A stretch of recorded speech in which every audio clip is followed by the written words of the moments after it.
Waalaikumsalam. Halo. Selamat datang, Mbak. Ya, silahkan mau langsung duduk saja? Boleh. Mau duduk di sebelah kanan boleh, di sebelah kiri juga boleh, senyaman ya, Mbak. Saya di sebelah sana aja. Wah, silahkan.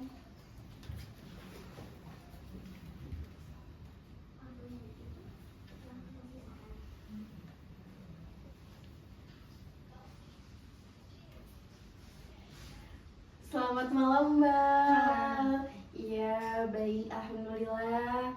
Tadi gimana di perjalanan? Ada kendala? Alhamdulillah lancar. Alhamdulillah. Sebelumnya Mbak, ini dari mana? Dari rumah? Betul, saya dari rumah. Oh, dari rumah. Kesini diantar apa sendiri? Sendiri. Oh, Masya Allah, iya.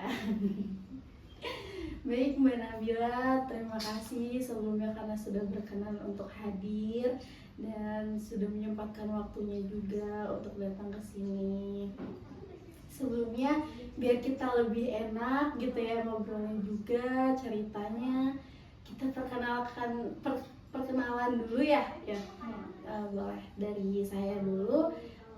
Perkenalkan, nama saya Keiza Madinatus Az-Zahra. Di sini saya sebagai konselor yang akan menemani sesi konseling individual Mbak, dan saya di sini sebagai konselor Mbak. Ya, dengan Mbak Nabila. Siapa biar lebih enak? Ya, perkenalkan saya Nabila Zahra. Saya dari PTN Gria Karanganyinda. Datang ke sini untuk berkonseling dengan Mbak.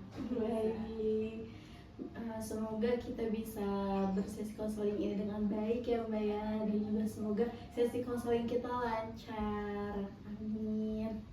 Baik Mbak, sebelumnya saya mau izin sedikit menjelaskan mengenai sesi konseling kita ke depan, karena kan biasanya tuh orang-orang tuh yang taunya kalau misalkan konseling hanya sekedar bercerita, meminta saran, sharing session lah ya Mbak ya. Tapi sebenarnya tuh kita, khususnya saya sebagai konselor di sini, kita juga memiliki beberapa asas-asas Mbak, yang dimana asas yang pertama yaitu ada asas kerahasiaan. Nah, asas kerahasiaan ini saya sebagai konselor yang dimana sudah disumpah untuk menjaga semua rahasia cerita-cerita yang disampaikan kepada saya, dan saya juga tidak akan menceritakannya sama sekali kepada orang lain. Baik, yang kedua yaitu ada asas kesukarelaan. Sebelumnya izinkan saya bertanya terlebih dahulu kepada Mbak, apakah Mbak datang ke sini secara sukarela? Betul, saya suka. Alhamdulillah. Iya, karena kalau dari asas kesukarelaan kan enak ya Mbak ya. Kalau misalkan Mbak datang ke sini dengan sukarela tanpa paksaan, otomatis kan kita juga cerita atau ngobrolnya juga enak gitu kan. Kalau misalkan paksaan dari yang lain kan kadang kita juga bingung dari Mbaknya gitu mau cerita bagaimana gitu kan. Baik, yang selanjutnya yaitu ada asas keterbukaan Mbak. Nah, dari asas keterbukaan ini, setelah Mbak merasakan kalau misalkan Mbak sudah percaya pada saya karena saya akan menjaga cerita-cerita Mbak. Nah, yang kedua, dengan tadi Mbak datang ke sini dengan sukarela, dan semoga Mbak juga bisa terbuka kepada saya gitu. Jadi Mbak bisa menceritakan semua yang Mbak ingin ceritakan kepada saya. Nah, yang keempat yaitu ada asas kekinian Mbak, yang dimana masalah-masalah Mbak atau kendala-kendala Mbak yang ingin berceritakan, atau masalah yang baru yang Mbak ingin ceritakan kepada saya, semoga bisa untuk diselesaikan pada waktu hari ini juga gitu. Baik Mbak, yang terakhir ini asas yang paling penting Mbak, yang dimana asas keputusan berada di tangan klien. Jadi semua keputusan Mbak itu Mbak yang megang sendiri, dan saya membantu untuk meyakinkan Mbak untuk membenari juga memberi sedikit solusi, tapi saya tidak bisa memaksakan solusi dari saya, yang dimana saya meyakinkan keputusan Mbak untuk Mbak yang menjalankannya sendiri secara lebih mandiri. Baik, mungkin itu 5 asas yang bisa saya sampaikan kepada Mbak, yang bisa saya jelaskan. Sebelumnya untuk kita melanjutkannya, apakah ada pertanyaan Mbak? Cukup, Alhamdulillah. cukup mengerti. Ya, alhamdulillah. Baik, Mbak, mungkin itu sedikit penjelasan dari saya dan Mbak juga sudah bisa untuk mengerti. Selanjutnya kita mulai pada sesi konseling individualnya ini. Baik, Mbak, silahkan untuk memulai cerita mengenai semua cerita atau permasalahan yang Mbak alami saat ini. Saya siap untuk mendengarkan secara baik. Silahkan, Mbak. Baik, makasih Mbak.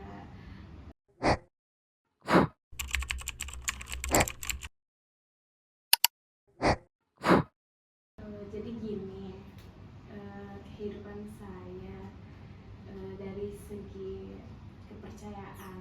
Jadi saya tuh sekarang udah mulai susah untuk percaya dalam tanda kutip ya, kalau misalkan ada seseorang gitu, langsung saja mungkin ya ke intinya, kayak seseorang yang berusaha untuk mendekati, jadi belum juga kenapa-napa nih, belum panjang lebar gitu, tapi dalam diri saya tuh udah langsung menilai ini orang kayaknya nggak baik gitu, kayaknya niatnya jahat gitu.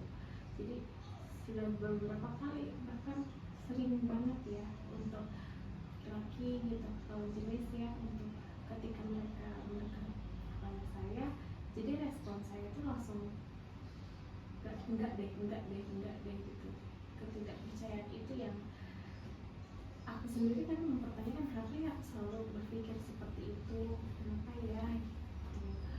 Jadi bingung sendiri, padahal dalam diri saya juga saya butuh loh gitu. Saya butuh apa ya, teman untuk kita berbagi cerita, berbagi apa namanya, keseharian gitu ya. Karena apa? Karena kalau bukan dari teman laki-laki kita gitu ya, pasangan kita mengandalkan siapa gitu? Mengandalkan orang tua nggak mungkin, karena mereka pun punya masalahnya masing-masing gitu. Kita mengandalkan teman juga, teman udah punya kehidupannya masing-masing. Jadi kita tuh sebenarnya butuh, tapi dalam diri kita tuh secara tidak langsung kayak menolak terus. Saya tuh sekarang suka, kenapa ya gitu. Padahal orang itu belum kenapa-napa, kita tuh masih fase apa ya, pendekatan gitu. Kita masih bertanya-tanya, masih menceritakan hal-hal random gitu, tapi dalam diri saya tuh kayak, wah ini nggak baik nih, ini bakalan sama lagi nih, bakalan jahat lagi, bakalan ninggalin saya ujung-ujungnya nanti dibahagia dengan yang lain gitu. Padahal mereka itu nggak berbuat salah gitu. Jadi saya bingung, sebenarnya saya butuh, tapi dalam diri saya menolak akan hal itu gitu, dengan pikiran-pikiran kotor yang ada di kepala saya. Saya bingung sebenarnya. Saya melihat sekeliling saya sudah ada di fasenya, tapi saya berbeda dengan mereka gitu. Kadang suka bingung untuk apa ya, mengalihkan agar saya fokus saya nggak ke situ. Kadang saya olahraga, kadang saya nyibukin tugas. Jadi ketika deadline-nya masih jauh pun udah saya kerjain, karena Untuk mengalihkan ya. iya. Jadi tapi kan kadang untuk yang kayak gitu tuh nggak bisa selamanya membuat kita apa ya, lupa akan Suatu fokus hal kita itu. gitu. Nah, jadi apalagi kalau misalkan sekeliling kita udah ada di fasenya masing-masing, jadi kita tuh suka merasa akhirnya sendiri.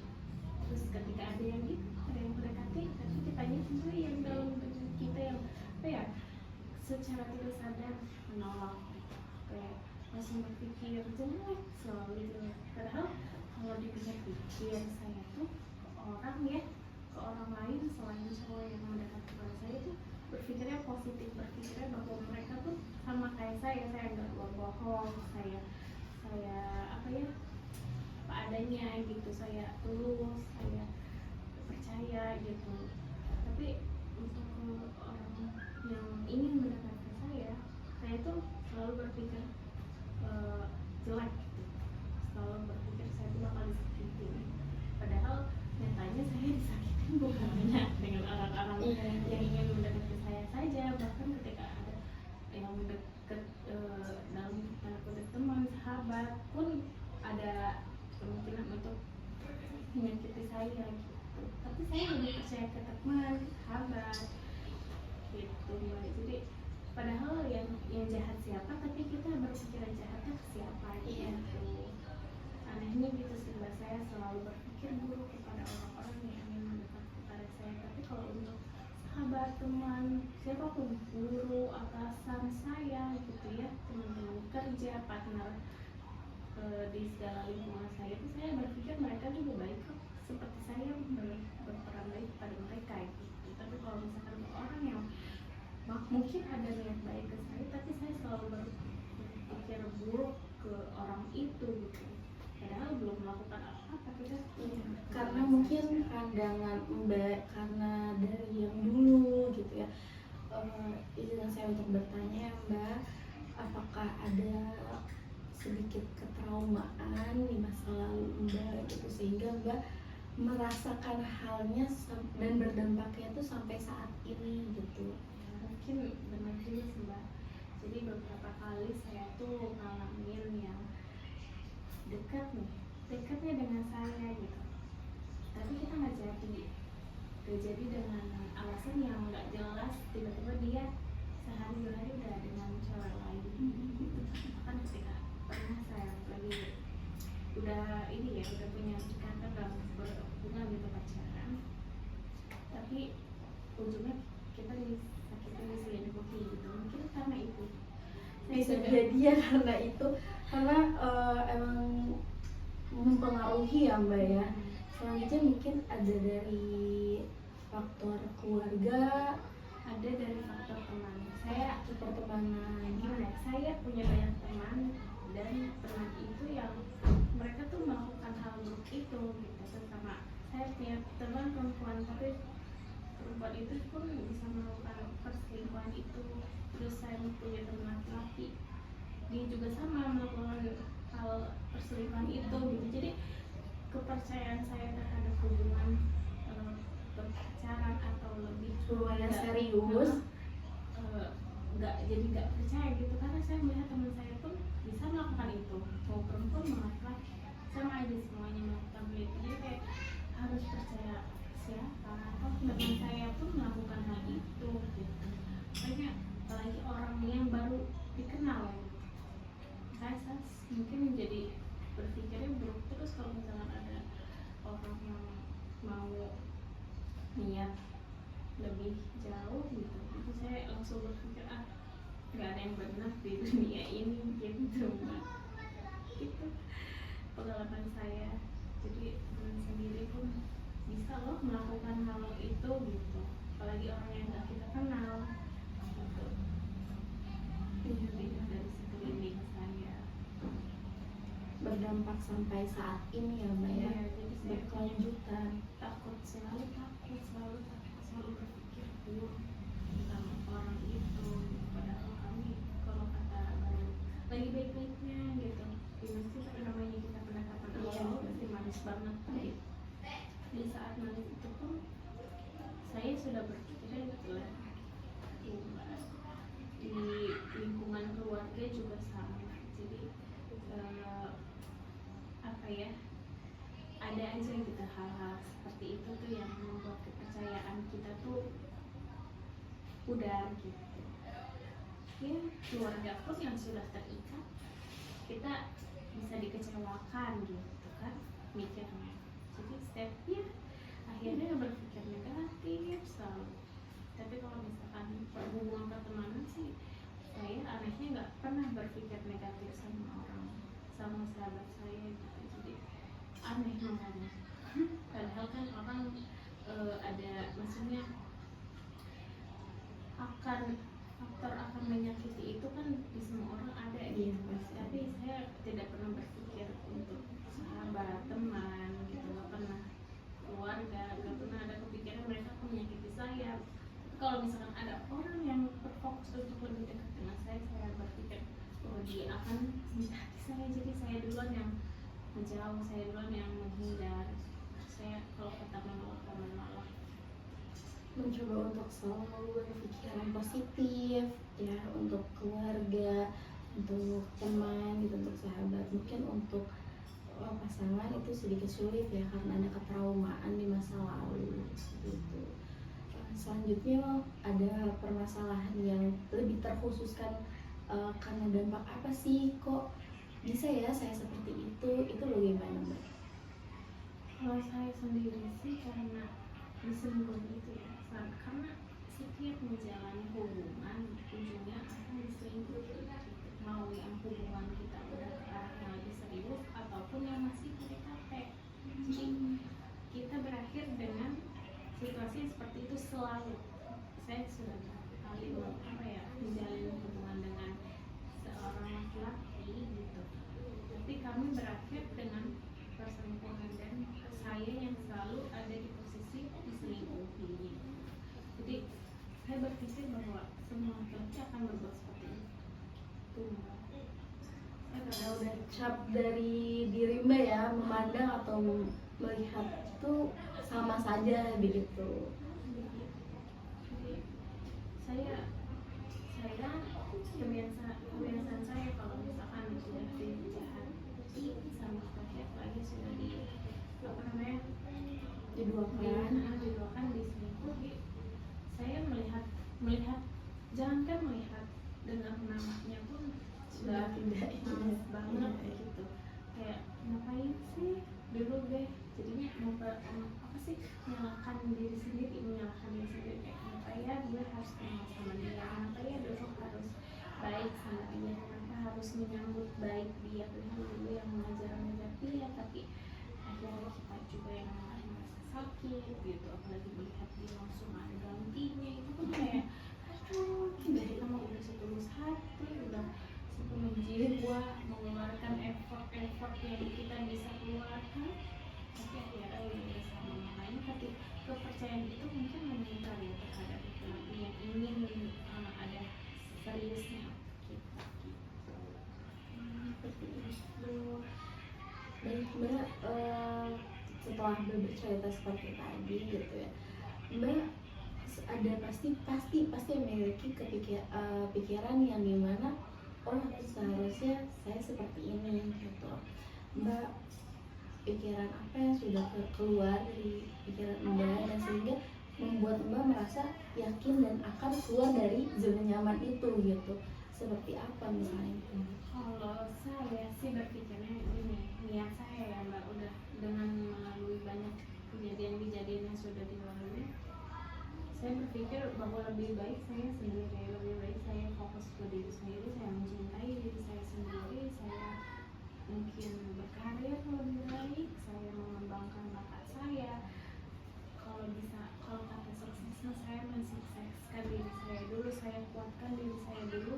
Jadi saya tuh kalau kata punya kekuatan, saya punya pedang tuh, jadi biarkan saya punya pedang dulu. Ketika misal katanya saya sudah siap untuk menghadapi laki, untuk melindungi laki, saya udah punya senjata itu. Kayak saya ketika saya disakiti, saya bisa melawan itu gitu Mbak. Jadi nggak akan menjadi wanita yang hanya memohon terus Banyak meminta, direndahkan, tidak dihargai. Itu saya tidak mau jadi seperti itu. Cuman tidak menutup kemungkinan, tidak munafik ya. Kita menguatkan diri kita seperti itu. Tekad kita tuh pengen kuat, gini kerja segala macam, pengen sukses tanpa ada sosok pasangan, itu sangat munafik menurut saya. Karena sisi lain juga kita butuh gitu untuk sehari-hari, kayak pulang kerja ada siapa ya, kita harus mengeluh siapa nih. Kalau orang tua tuh nggak mungkin banget kita mengeluh gitu ya, mereka lebih banyak masalah-masalah mereka yang mereka hadapi gitu. Kita berceritanya ke siapa gitu, akhirnya kan benar sendiri.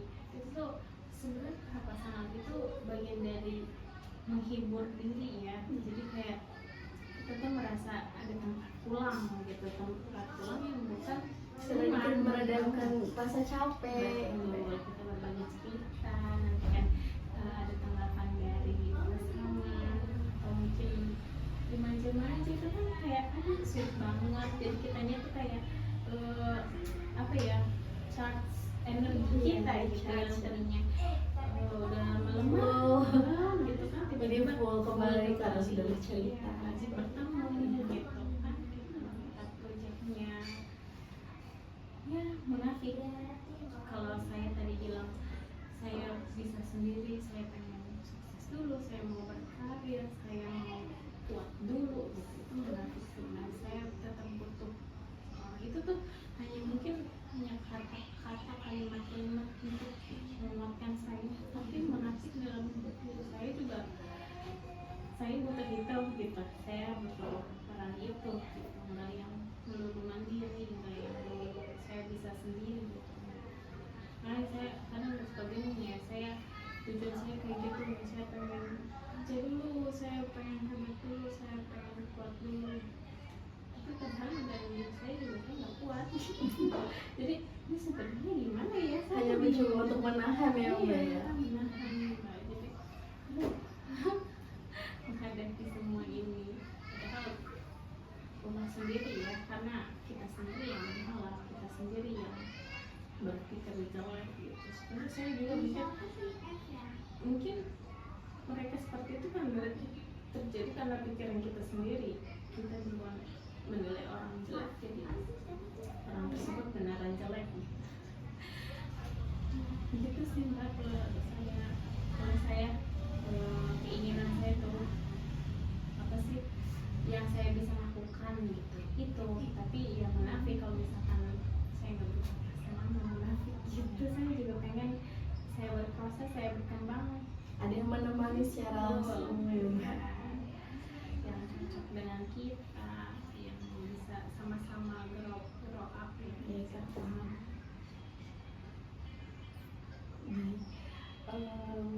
Ini cukup menarik ya Mbak, mungkin menarik sekali gitu. Terkhusus kan sama saya juga perempuan ya Mbak, mungkin merasakan hal seperti itu. Saya juga tidak bisa sekuat Mbak gitu, tetapi di sini saya mengapresiasi sekali karena Mbak sudah mencoba, mungkin itu mencoba juga gitu ya, mencoba membuka lembaran baru, tapi ternyata setelah membuka pun gitu dan hasilnya tuh dan berdampaknya tuh masih sama gitu, sehingga menimbulkan lagi rasa trauma gitu ya. Tapi memang benar Mbak, hal seperti itu tuh kita tidak bisa munafik, apa yang kata Mbak tadi ucapkan, kita tidak bisa munafik karena kita juga membutuhkan kehadiran seseorang untuk menemani setiap proses kita gitu. Tapi saya sebagai perempuan, mungkin banyaknya perempuan-perempuan di luar juga memiliki pola pikir yang mungkin tidak bisa seperti Mbak gitu, yang dimana menganggap hal itu tuh juga masih positif seperti itu, dan mencoba untuk lebih memperbaiki diri lagi, lebih untuk menjalaninya tuh dengan tanda kutip kita sabar dan ikhlas gitu ya, menunggu pada waktunya gitu. Tapi sebelumnya mohon maaf sekali ya Mbak, saya bertanya kembali kepada Mbak gitu, apakah setelah masa atau kejadian tersebut gitu, itu kan yang Mbak katakan tadi tidak hanya sekali gitu kan, terus itu apakah Mbak sudah membuka kembali dan mencoba, apakah ada yang dimana oh dia udah nih kayak gini, ternyata emang dari diri Mbaknya tuh yang tiba saja melepas gitu, apakah seperti itu ada atau pernah Mbak alami? Saya menjalani hubungan itu gimana ya, kalaupun kita ketika berakhir si laki-laki itu tidak langsung memiliki pasangan, tapi kalau setelah saya menyudahi hubungan itu, pasti laki itu tuh pasti dapat yang baru lagi. Enggak yang saya kan punya beberapa teman, punya banyak cerita juga dari mereka. Kalau di mereka tuh teman-teman saya tuh kebanyakan kayak mereka oke, bisa nih pisah gitu. putus lah gitu ya. Tapi mereka tuh laki-laki itu memperjuangkan kembali gitu. Mereka ingin kembali lagi bersama lagi. Tapi di hubungan saya yang saya alami soal kalaupun kita pas diputus si cowok itu nggak langsung dapat perempuan, tapi mereka akan dapat ujung-ujungnya gitu, nggak yang memperjuangkan saya kembali gitu. Jadi saya berbeda sendiri ya dari teman-teman saya gitu. Saya tidak pernah diperjuangkan ya gitu. Akhirnya bertanya sendiri, makanya saya tuh akhirnya berpikir seperti itu. Kalau ada yang ingin lebih jauh mengenal saya tuh akhirnya kayak sama aja kok, kamu gak bakalan diperjuangkan sama mereka gitu. Jadi berpikir buruk, mereka akan meninggalkan saya, mereka akan menyelingkuhin saya gitu. Jadi sebelum hati saya tergores lagi, yang udah tergores dan saya memperbaikinya sendiri tanpa orang baru gitu kan, jangan sampai orang baru malah merusak hati saya lagi kan gitu. Jadi saya berpikirnya mbak gitu sih. Baik Mbak, setelah Mbak bercerita tadi kepada saya amat sangat mendengarkannya dengan secara baik dan juga mencoba untuk memahami ya Mbak ya, dan kayak apa ya, oh ternyata seperti ini gitu. Dan benar kata saya tadi juga gitu ya, yang dimana tidak semua perempuan juga bisa menerima apa yang Mbak rasakan. Di sini Mbak seorang wanita yang menurut saya kuat gitu ya Mbak, kuat, sabar, tangguh untuk menerima keadaan seperti ini gitu. Dan saya harap semoga kedepannya pun Mbak tetap optimis dengan pendirian Mbak gitu, dan juga Mbak bisa lebih percaya akan diri sendiri seperti itu. Nah, selanjutnya setelah Mbak bercerita tadi, saya juga ingin sedikit menyimpulkan cerita yang Mbak tadi sudah ceritakan kepada saya, bahwasanya Mbak kurang rasa percaya diri pada awalnya karena merasakan atau telah mengalami trauma-trauma yang berdampak kepanjangan, sehingga pada akhirnya Mbak merasakan hal yang dimana seharusnya Mbak beranggapan itu baik, tapi nyatanya tidak. Yang dimana Mbak beranggapan itu tidak baik, ternyata itu berdampaknya baik kepada Mbak gitu. Dan saya berharap juga semoga hal-hal seperti itu kedepannya setelah Mbak bercerita kepada saya, Mbak juga tadi sudah memberikan solusi Mbak, dan saya di sini membantu untuk meyakinkan solusi Mbak, karena balik lagi kepada asas yang kelima tadi Mbak, asas yang terkhususkan sekali, asas yang dimana keputusan berada di tangan klien. Dan saya sebagai konselor dan Mbak sebagai konseli, saya akan meyakini Mbak dan saya akan mendukung semua solusi-solusi dan pendapat yang Mbak berikan, karena saya meyakinkan Mbak untuk menjadikan Mbak itu sebagai mandiri, yang dimana Mbak bisa menyelesaikan masalah-masalah Mbak dengan keinginan Mbak sendiri tanpa ada paksaan dari saya, khususnya sebagai konselor. Dan saya juga mengharapkan rasa kenyamanan dari Mbak setelah datang ke sini, dan setelah itu Mbak bisa kembali menceritakan lagi kepada saya, entah itu bisa Mbak datang ke sini kembali dan kita bisa via chat Mbak untuk melihat perkembangan Mbak selanjutnya. Baik Mbak, jadi itu tadi yang bisa saya simpulkan, mohon maaf ya Mbak, yang bisa saya simpulkan dari cerita Mbak. Semoga juga dengan sesi konseling ini kita mendapatkan beberapa ilmu juga manfaat, karena setiap cerita-cerita yang tercurahkan dari Mbak itu menjadikan pelajaran kepada diri Mbak khususnya, dan juga saya sebagai konselor juga bisa lebih mungkin memahami sedikit karakter atau perbedaannya gitu. Jadi dan saya harap sekali semoga setelah Mbak kesini Mbak bisa lebih merasakan hal yang baik yang datang kepada diri Mbak, dan saya yakin Mbak pasti bisa untuk menyelesaikan masalah Mbak, dan saya yakin sekali Mbak bisa lebih percaya diri, Mbak juga bisa lebih untuk bisa memahami dan mengerti sekeliling Mbak itu, dan juga Mbak bisa semakin kuat juga sabar untuk menghadapi masalah-masalah selanjutnya. Nah, saya juga banyak terima kasih karena Mbak di sini sudah berkenan untuk hadir, dan Mbak sudah datang ke sini dengan sukarela tanpa paksaan dari orang lain. Nah, jadi kita juga kalau kayak gitu kita jadi enak berceritanya.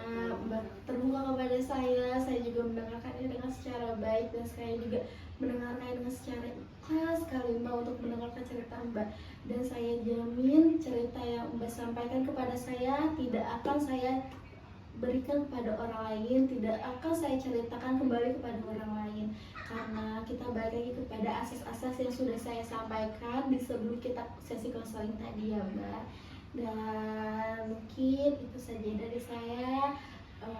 Mbak ada yang ingin Mbak ceritakan lagi kepada saya, tidak apa-apa Mbak, untuk melanjutkannya mungkin tidak apa-apa, tetapi kalau misalkan emang sudah tidak ada, setelah itu kita berdua akan menyelesaikannya dan menutup sesi konseling ini. Saya kira sudah cukup sih Mbak. Mungkin kalau misalkan ada yang kurang, nanti kita bisa buat jadwal, atur ulang lagi untuk bisa ketemu dan saya bisa sharing lagi tentang cerita-cerita yang mungkin saya alami di kemudian hari. Itu mungkin untuk sekarang saya cukup sudah menceritakan semuanya kepada.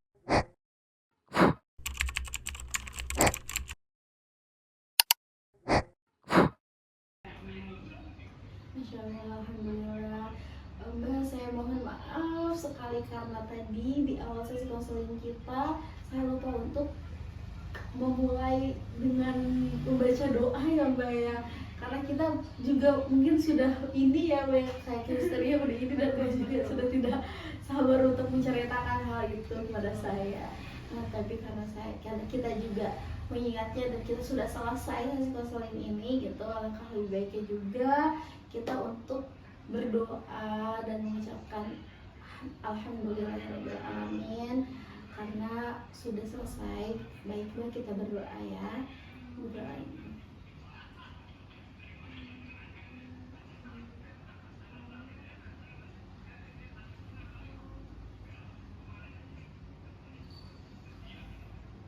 Alhamdulillah. Terima kasih Mbak sebelumnya. Saya banyak-banyak terima kasih sekali. Semoga Mbak datang ke sini juga bisa benar-benar mendapatkan solusinya ya Mbak ya. Dan saya harapkan semoga Mbak juga bisa menyelesaikan masalah Mbak. Dan saya juga harapkan semoga Mbak selalu nyaman bisa untuk bercerita ke sini, dan jika ada apa-apa jangan lupa untuk sharing ke saya juga ya Mbak ya. Dan jika ingin bercerita bisa untuk datang kembali ke sini. Nah, terima kasih banyak ya Mbak, terima kasih banyak. Iya, sama-sama sekali, karena emang sudah kewajiban saya sebagai konselor untuk mendengarkan cerita-cerita setiap klien-klien dari kami gitu ya. Ya alhamdulillah, dan sesi konseling ini sudah selesai. Kita sudah menyelesaikan dari awal sampai akhir. Semoga apa yang kita harapkan tadi, apa yang kita doakan tadi juga terkabul selamanya. Terima kasih banyak Mbak sudah memilih saya menjadi konselor pertama Mbak. Terima kasih juga. Iya. Baik Mbak. Saya izin untuk pamit ya. Iya. Mbak, terima kasih banyak. Nanti kita atur jadwal lagi untuk bisa. Baik Mbak, dengan senang hati, dengan senang hati. Oh iya Mbak. Iya Mbak, silakan. Assalamualaikum.